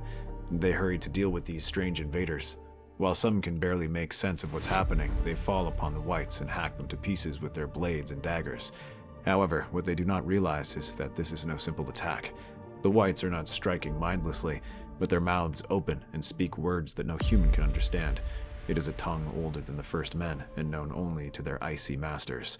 As they speak it, they secretly utter ancient spells of blood and ice, and before the last white falls, it drives its dagger into the man's stomach, and with that, the blood for the spell is spilled. The men manage to cut the creature down, but the damage has been done, and the spells holding the wall's ancient magic begins to unravel. Still, even if this is a victory, the sight of a dead man walking yet again is too much for many men to bear. They realize that something serious is going on and send urgent letters to all the great houses in the throne, warning them of what is to come. Across Westeros, black ravens descend, one to a war camp drenched in rain, another to a desert palace of pale marble, another to a sea-swept cliff of the Westerlands, and one to the battered fortress of Storm's End. Each message bears the same seal, the black wax of the Night's Watch. Stannis Baratheon stands before the hearth, the parchment clutched in his fist. His eyes scan the message again and again, the firelight reflecting his cold gaze. The dead walk. The wall's magic weakens. The Lord Commander is slain. He says nothing for a long moment. Behind him, a handful of knights and maesters wait uneasily. He has little stock in such myths, but he also never had reason to doubt Jorah Mormont of the Night's Watch. He orders 4 ships to be sent to investigate what is going on the wall. When some protest, Stannis reminds them that their foes have little strength at sea while they command the royal fleet. 4 ships are not likely to be missed. In the water gardens, the air is warm, the fountains running red and gold in the light. In the shaded pavilion, Lionel, Renly, Mina, and Davos kneel while Prince Doran Martell, Oberyn, Cersei, Daemon, and Princess Hara are beside him. A servant delivers the raven's message, still sealed in black wax. Hara reads it aloud. When she finishes, silence follows. Only the murmur of fountains and the distant call of gulls. I've met the old bear once. He is a cunning man. I hope the cold has not robbed him of his wits. It sounds like the ravings of a madman. And even if it is not, let them have the North. Those living have already proven to be worse. You think death cares about borders? Not if we hold the neck. That choke point has held armies back for centuries, but it works both ways. The North's troubles are not ours. Besides, we do not have the men to spare for this expedition, not unless we are able to come to an agreement. Prince Lionel, I am not a cruel man. I have no desire to harm you. Believe it or not, I wish to come to terms. Terms that allow you to rule. We are close to shaping something new. The realm bled when the dragons fell, and now it bleeds again. This time, we will be the ones to clean up the blood. Dorne has suffered in rebellion. We fought loyally for our king, and until the Tyrells, we received no reward. Tell me, what did that fat flower lose that justified him being married into the Iron Throne? Meanwhile, Elia and her children were destroyed. You speak of this as if it were Robert's doing. They were destroyed in an explosion, and we are not even certain who is responsible. Who else could it have been save for the Mad King? He had Wildfire commissioned to destroy the city, and an army that wished to attack. Some claim that Lord Tywin brought those weapons to destroy the Mad King, but it went wrong. Lies. Enough. Even though we do not know the full story, what cannot be denied is that Dorne has suffered for it. We remain outcasts and barely welcomed into the Seven Kingdoms. I mean, for that to change. We know you are innocent of all these crimes, Your Grace. We have no desire to harm you. That is why we wish for our houses to be united. You are no fool. Surely you can recognize our plight. I do, but your plight, it means nothing to me. Say that again with steel in your hands. It does. Your sister died in a battle she did not wish to be a part of, as did your niece and nephews. I do not begrudge you for being angry, and yet you speak of a new world. But how many die for you to have that world? You speak of righting wrongs, but what of mercy? What of duty? Even now you abandon the wall when it pleaded for help. You call yourself rulers. I see only cowards. Cowards? Yes. You speak of righting wrongs, yet where were you when this war began? You act as though you were the only house to lose kin in the rebellion. You have had the power to make a difference all this time, but acted on nothing. You remained here, waiting until someone gave you a better offer. Meanwhile, Lord Stark lost half his family to this war, and he still rode south to defend the son of Prince Rhaegar. He draws himself up, meeting the prince's gaze. Oberyn and Doran look at the boy, unsure if they wish to strike him down or laugh. Instead, they order him to be carried off to his cell along with the others. The boy has his father's fire. Yes, and fire consumes. Or it nurtures and helps things grow. He speaks from his heart. It almost reminded me of Elia. He also forgets himself. He is not here to lecture us. And yet, he does not fear speaking his mind. The thunder of distant siege engines shakes the Golden Keep. Jason Aaron leans over a map table, the letter from the wall lying open beside it. Around him stand his battered captains and clansmen. We can't hold the rock much longer. The Lannisters and the Presters close in every day. We'll break before they do. Some suggest retreating to Lannisport. Others say they can make a run for Goldentooth. Others say to burn the castle and set traps. In the corner, a soft voice interrupts. Tyrion Lannister, still a prisoner, sits with a cup of watered wine.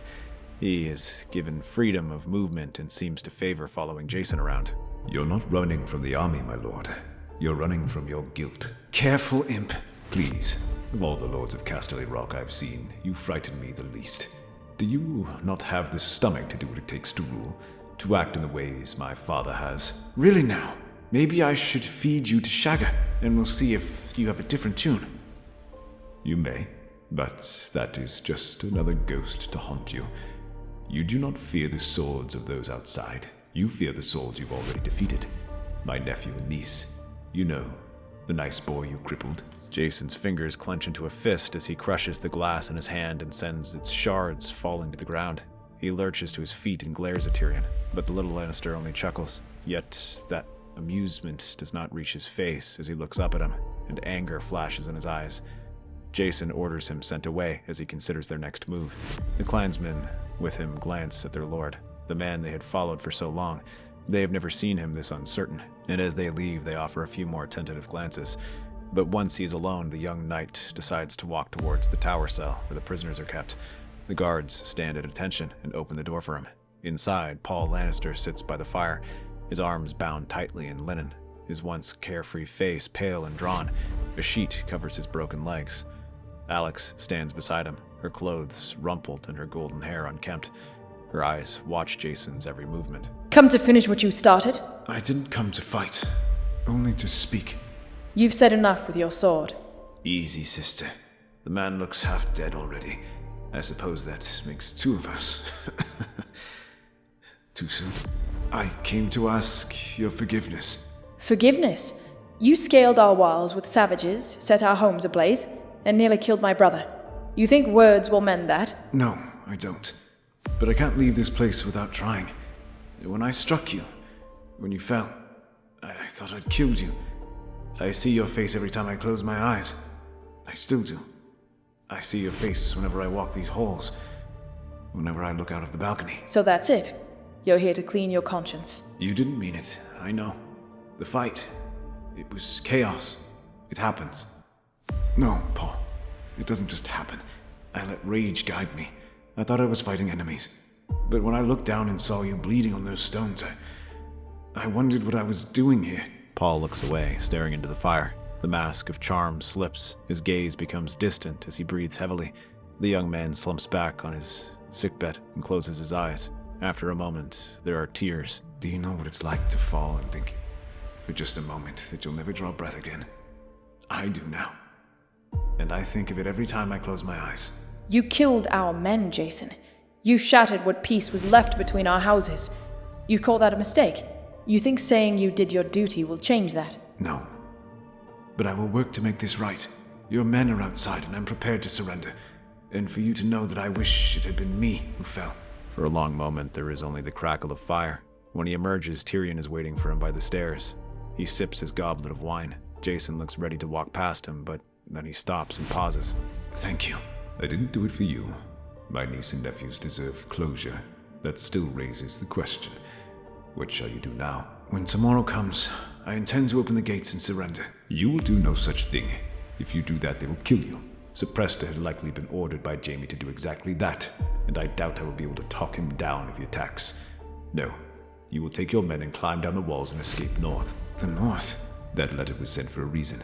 The Night's Watch aren't known for their sense of humor.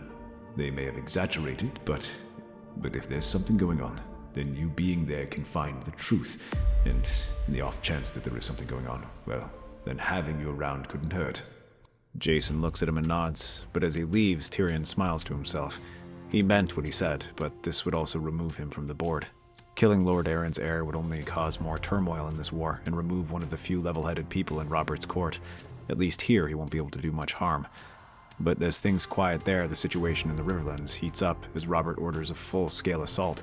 The letter from the Night's Watch arrives in his camp just as it does in the others, but Robert dismisses it out of hand. He refuses to even consider it, especially when it means sacrificing his offensive. However, in the Stark camp, Ned is more open to it. Jorah was one of his bannermen, and he knows that he would not make such claims without any truth. So when Jaehaerys offers to ride back with some men, Ned continues the war effort as best he can.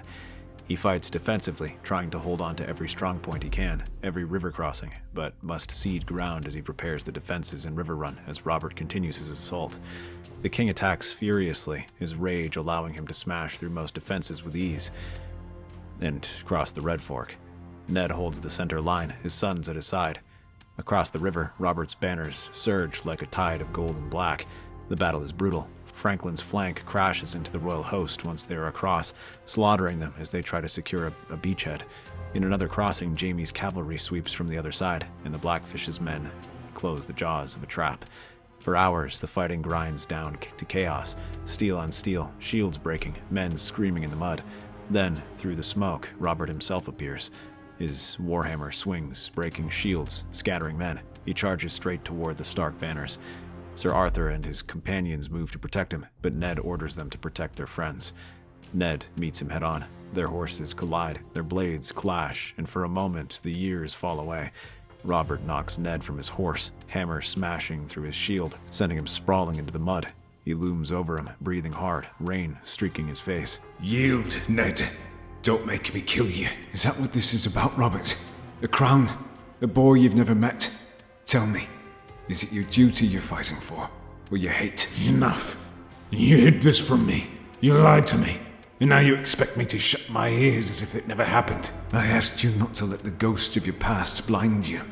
You never cared for the throne, not until a Targaryen child lived, and now you call this murder justice. This is so they may not take anyone else. If you truly mean to destroy what's left of that house, then strike. But you'll have to kill me too, because I will not let you murder Lyanna's son. He rides north to investigate the matters of the wall. For a long moment, neither man moves. The rain beats down, the battle fading around them into silence, and for the first time since the war began, Robert Baratheon hesitates. Prince Doran Martell sits alone. At first, the same letter from the walls spread before him, its black wax seal cracked and curling. The words are short, but they have gnawed at him all night. Still staring at that scrap of parchment, brother. The North's ghosts won't cross the desert. You think so? The wall has stood for 8,000 years, and now its Lord Commander lies dead, and his men plead for help. That is not a small thing. A convenient tale to distract us. The Night's Watch exaggerates its perils. Perhaps, but the boy, Lionel, he did not exaggerate. He seemed to believe them. He called us cowards, and now you would listen to a boy who never saw it? We have avenged enough. Perhaps it is time we begin forgiving. Forgiving? Do you think the realm will remember mercy? The Baratheons destroy, the Lannisters steal, the North broods. There is no forgiveness, only strength. You speak harshly of your own kin, of your brothers. They stopped being my kin the day Lord Tywin married me off like a broodmare. He married you to me. Surely that must count for something. You consider it a humiliation, but for me it was a happy day, as they have been since our children were born, and I've seen you thrive in our desert. In Dorne, I have been free. More free than I ever was anywhere else. I suppose that is thanks to the two of you. Then should it not be best to spread that opportunity to everyone? The boy called us rulers who could have healed the realm but chose instead to rule its ashes. Perhaps he sees clearer than we. Cersei hesitates, but something in their silence unnerves her. Doubt creeping into her. The sea wind cuts like knives. Ice crusts the ramparts, and the wall looms above them, a jagged crown of blue in the pale light. Lionel, wrapped in furs and mail, rides through the gates of Eastwatch, while Renly, Mina, and Davos Seaworth are beside him. Behind him march a small company of Dornish spearmen, led by Oberyn and his children. But what greets them is chaos. Smoke pours from the east towers. The courtyard teems with black-cloaked men shouting orders, dragging wounded through the snow. A horn sounds in the distance, long, low, and mournful. There are more wounded than not in Eastwatch, their command reporting that the situation has turned critical. After the attack on Castle Black, they were attacked in a dozen places all across the wall, but Castle Black was the hardest hit. Without clear leadership, they were in chaos. They hurry and gather any spare rangers and ride to the heart of this chaos. Whites pour from the tree line in endless waves by the hundreds. The beleaguered archers and crossbowmen fire upon them.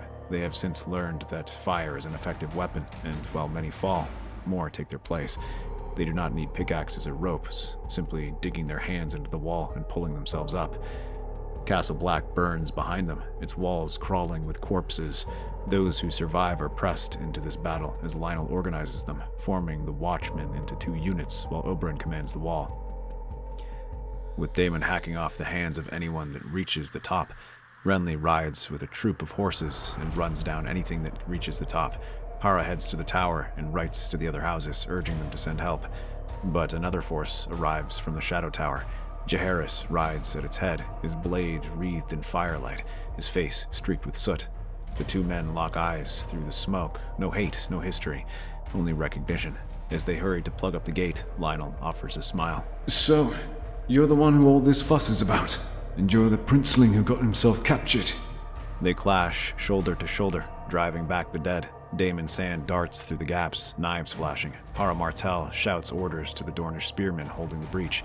Renly smashes through a column of whites while Oberyn and his children guard the wounded. The battle surges, breaks, and surges again. Everywhere the dead rise. Every man who falls becomes another enemy. Mina and Davos drag the wounded toward the ships. They ferry reinforcements and supplies before sailing south to report everything to Robert. Atop the ramparts, Lionel sees the truth. Torches sputter, fire running low, the gates splintering beneath the weight of corpses. Fall back! To the ridge! Burn the bridges! But before they can retreat, the air turns to ice. The fire dies in the torches, and from the mist, shapes emerge. Tall, thin, and terrible. Their armor glimmers like frost. Their blades hum with cold that eats through steel. Lionel charges one, but his sword shatters on impact. The creature's blade slices through his breastplate, and he barely staggers away. Renly hurls a spear to protect his nephew, and it shatters in midair. Oberyn's whip cracks, wrapping around one of their icy blades, but the weapon freezes and snaps. Jaehaerys steps forward, eyes burning with fury. A dying watchman throws him Longclaw, its Valyrian steel black as night. He seizes it in both hands and charges. The clash is blinding, frost against fire. Longclaw cleaves through the White Walker's sword, shattering it into mist, and the creature screams as it dissolves into shards of ice. The men around him roar, but their triumph dies quickly as others advance. There are too many. Fall back! Now! They retreat through the snow, dragging the wounded, the whites swarming after them like a tide of death. Fire arrows light the sky, streaking through the blizzard, igniting bodies that refuse to stop moving. By dawn, only a fraction of them remain. They reach the northern mountains, jagged peaks cloaked in white. The storm closes behind them, muffling the cries of the dead. They collapse in the snow, panting, bleeding, frostbitten, but alive. Jaehaerys insists they make their stand here, as behind them, the great masses of undead approach.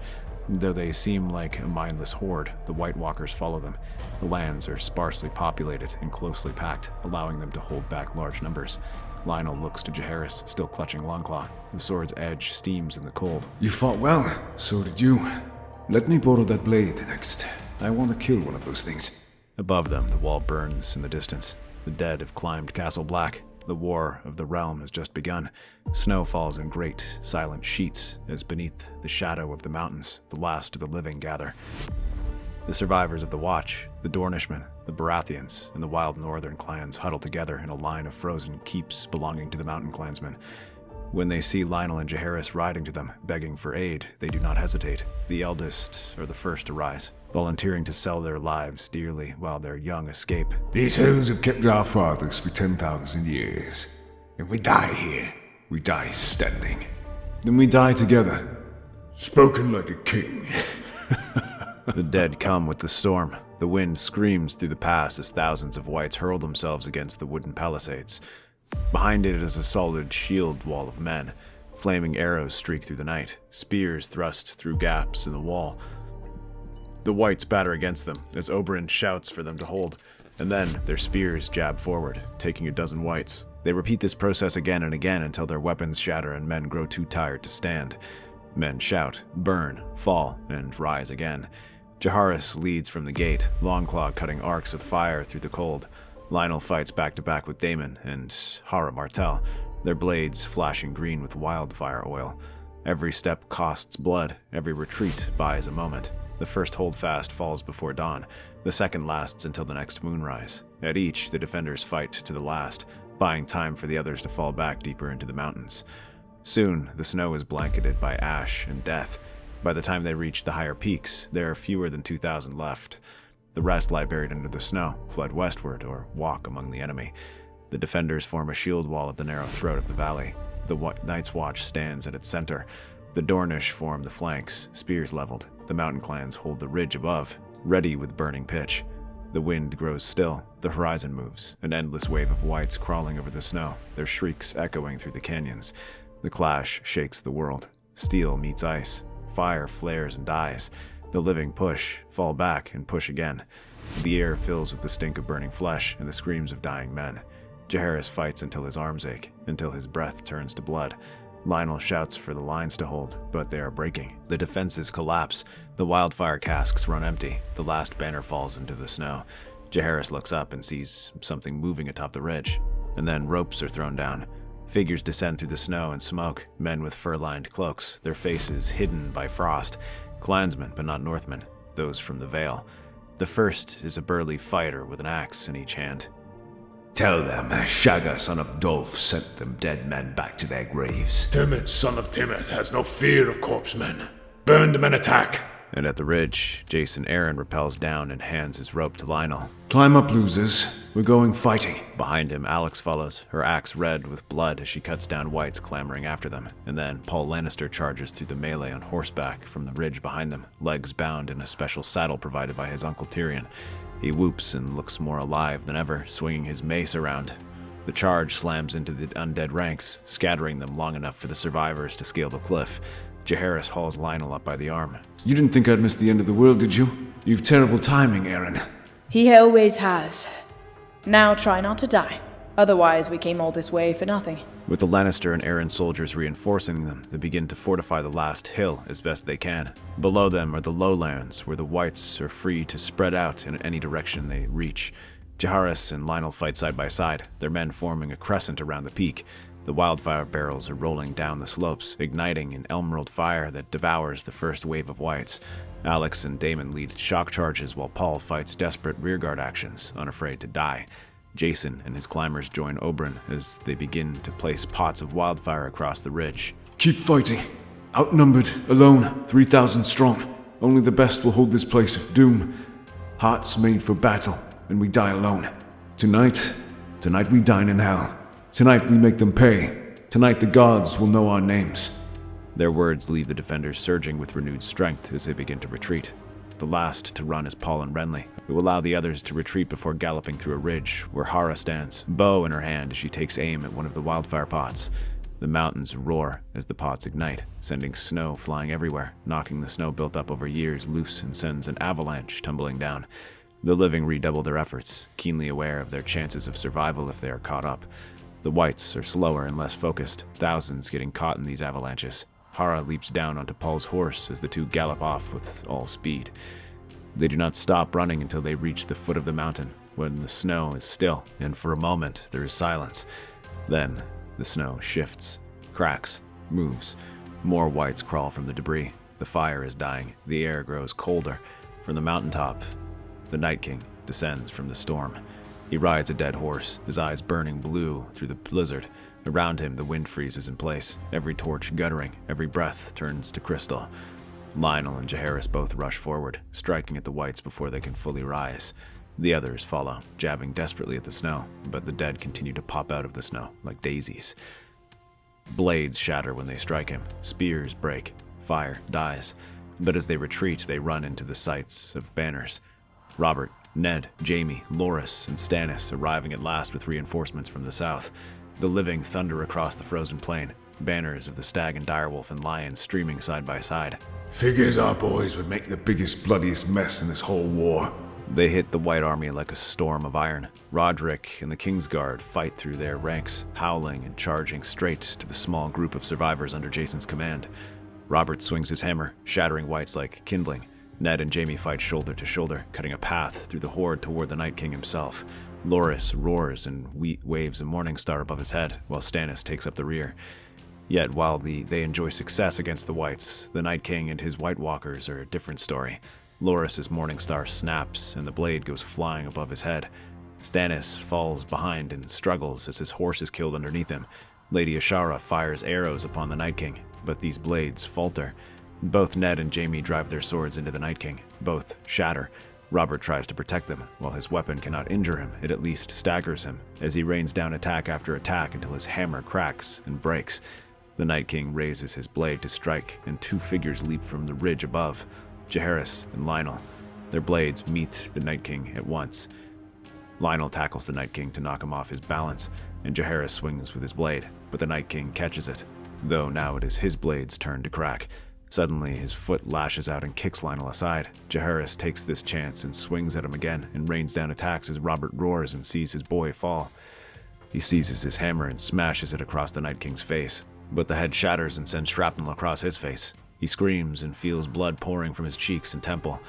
Still, he seizes his dagger and holds it defiantly. Never thought I'd die beside a Targaryen. How about a friend then? Aye, I can do that. Jaehaerys defends Robert as he helps Lionel to his feet, and the prince picks up a rock. But finally, the Night King knocks Jaehaerys down, sending Longclaw flying through the air, and follows with another attack.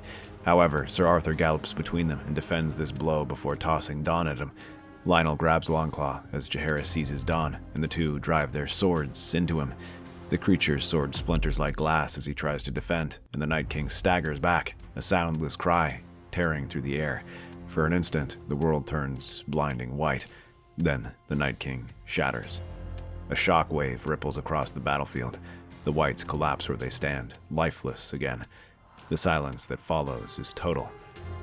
With the end of that, all sides gather together to negotiate terms of peace, unwilling to let this war go any further. While Jaehaerys initially plans to simply renounce his claim, Robert has a better idea and suggests naming him to the Kingsguard, which the boy accepts. Being joined by Sir Arthur, Geralt, and Oswald, who are all welcomed back into the fold. Franklin is offered Princess Hara as a chance to unite their houses, while Dorne and the North vow to take a more active part in ruling the Seven Kingdoms. That's our theory. Westeros is a land filled with exciting stories and possibilities, and we love exploring them. If you want to accompany us on this journey across the Seven Kingdoms and beyond, then please like, share, and subscribe to our channel.